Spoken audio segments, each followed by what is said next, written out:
একটি পাথর, যার জন্য রাজা সিংহাসন হারিয়েছে, শহর রক্তে ভেসেছে আর সাম্রাজ্য ধ্বংস হয়েছে। বলা হয় যে পুরুষ এই হীরাটি ধারণ করবে তার জীবনে নেমে আসবে অমঙ্গল। অথচ একই হীরা আবার রাজমুকুটের শোভা বাড়িয়েছে, বিশ্ব শক্তির প্রতীক হয়েছে। ৮০০ বছরেরও বেশি সময় ধরে ইতিহাসের প্রতিটি বড় ক্ষমতার কেন্দ্রকে ছুঁয়ে গেছে এই এক টুকরো রত্ন। ভারতীয় উপমহাদেশের মাটি থেকে লন্ডনের রাজপ্রাসাদ, কিভাবে এই যাত্রা, আর কেন আজও এটি আন্তর্জাতিক বিতর্কের কেন্দ্রবিন্দু? হ্যালো বন্ধুরা, আজ আমরা জানব কোহিনূরের পূর্ণ ইতিহাস, রহস্য, রক্ত আর রাজনীতির গল্প। কোহিনূরের আদি ইতিহাস পুরোপুরি স্পষ্ট নয়, তবে অধিকাংশ ঐতিহাসিক মনে করেন এটি অন্ধ্রপ্রদেশের বিখ্যাত গোলকোন্ডা অঞ্চলের খনি থেকে পাওয়া যায়, সম্ভবত ১৩০০ বা ১৪০০ শতকে। তখন এর ওজন ছিল প্রায় ৭৯৩ ক্যারেট, আজকের আকারের তুলনায় কয়েক গুণ বড়। প্রাচীন ভারতীয় রাজাদের ধন ভাণ্ডারে এটি ছিল ক্ষমতার প্রতীক।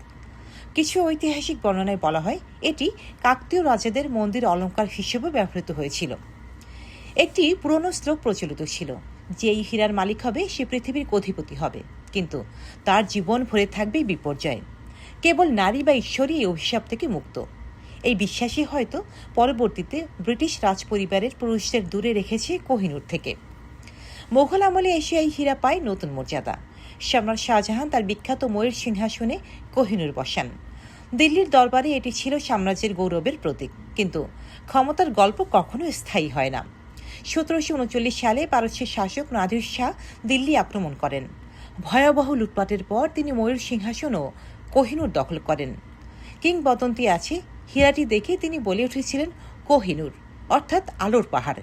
সেই নামে বিশ্বজুড়ে পরিচিত হয়ে যায় এটির। নাদির শাহের মৃত্যুর পর হীরাটি হাত বদল হতে হতে পৌঁছায় আফগান শাসকদের কাছে, সেখান থেকে পাঞ্জাবের শিখ সাম্রাজ্যে। শিখ সম্রাট রণজিৎ সিং এটি অত্যন্ত গর্বের সঙ্গে ধারণ করতেন। তার কাছে কোহিনূর ছিল স্বাধীন শক্তির প্রতীক, কিন্তু তার মৃত্যুর পর শিখ সাম্রাজ্য দুর্বল হয়ে পড়ে। অভ্যন্তরীণ কোন্দল আর ব্রিটিশ সাম্রাজ্যের বিস্তার, এই দুয়ের চাপে পাঞ্জাব টিকতে পারেনি। ১৮৪৯ সালে দ্বিতীয় অ্যাংলো শিখ যুদ্ধের পর মাত্র ১০ বছর বয়সী মহারাজা দিলীপ সিংকে একটি চুক্তিতে স্বাক্ষর করতে বাধ্য করা হয়। সেই চুক্তির শর্ত অনুযায়ী কোহিনূর হস্তান্তর করা হয় ব্রিটিশদের কাছে। অনেক ঐতিহাসিক এটিকে স্বেচ্ছায় দেওয়া উপহার নয়, বরং রাজনৈতিক চাপের ফল বলেই মনে করেন। হীরাটি সমুদ্র পথে পৌঁছে ব্রিটেনে এবং উপহার দেওয়া হয় রানী ভিক্টোরিয়াকে। কিন্তু ব্রিটেনে এসে একটি বড় পরিবর্তন ঘটে। হীরাটিকে পুনরায় কেটে ছোট করা হয়। ৭৯৩ ক্যারেট থেকে বিভিন্ন পর্যায়ে কমে এসে এটি দাঁড়ায় ১০৫.৬ ক্যারেটে। উদ্দেশ্য ছিল এর উজ্জ্বলতা বাড়ানো। বর্তমানে কোহিনূর সংরক্ষিত আছে লন্ডনের ঐতিহাসিক টাওয়ার অফ লন্ডনে, ব্রিটিশ ক্রাউন জুয়েলের অংশ হিসেবে। এটি রানী মায়ের মুকুটে বসানো ছিল এবং প্রদর্শিত হয় কাচের সুরক্ষিত ঘরে। কিন্তু বিতর্ক এখানেই শেষ নয়। ভারত দীর্ঘদিন ধরে দাবি করে আসছে কোহিনূর ব্রিটিশ ঔপনিবেশিক শাসনের সময় অন্যায্যভাবে নিয়ে যাওয়া হয়েছে এবং এটি ফেরত দেওয়া উচিত। পাকিস্তান ও আফগানিস্তানও ঐতিহাসিক মালিকানার যুক্তি তুলে ধরে দাবি জানিয়েছে বিভিন্ন সময়। ব্রিটিশ সরকার বরাবরই বলেছে এটি বৈধ চুক্তির মাধ্যমে প্রাপ্ত সম্পদ। ফলে কোহিনূর আজ শুধু একটি রত্ন নয়, এটি উপনিবেশবাদ, ইতিহাসের অন্যায় এবং সাংস্কৃতিক উত্তরাধিকারের প্রতীক। সবচেয়ে অদ্ভুত ব্যাপার হলো, যে হীরাকে একসময় অভিশপ্ত বলা হতো সেটি আজ বিশ্বের সবচেয়ে সুরক্ষিত প্রদর্শনীর একটি।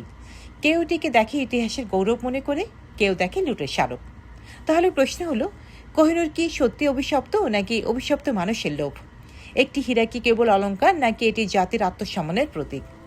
আপনার কি মনে হয়, কোহিনূর কি তার জন্মভূমিতে ফিরে আসা উচিত, নাকি ইতিহাস যেখানে রেখে দিয়েছে সেখানে থাকা উচিত?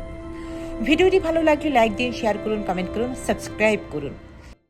ইতিহাসের এমন আরও অজানা বিতর্কিত রহস্যময় অধ্যায় জানতে সাথেই থাকুন।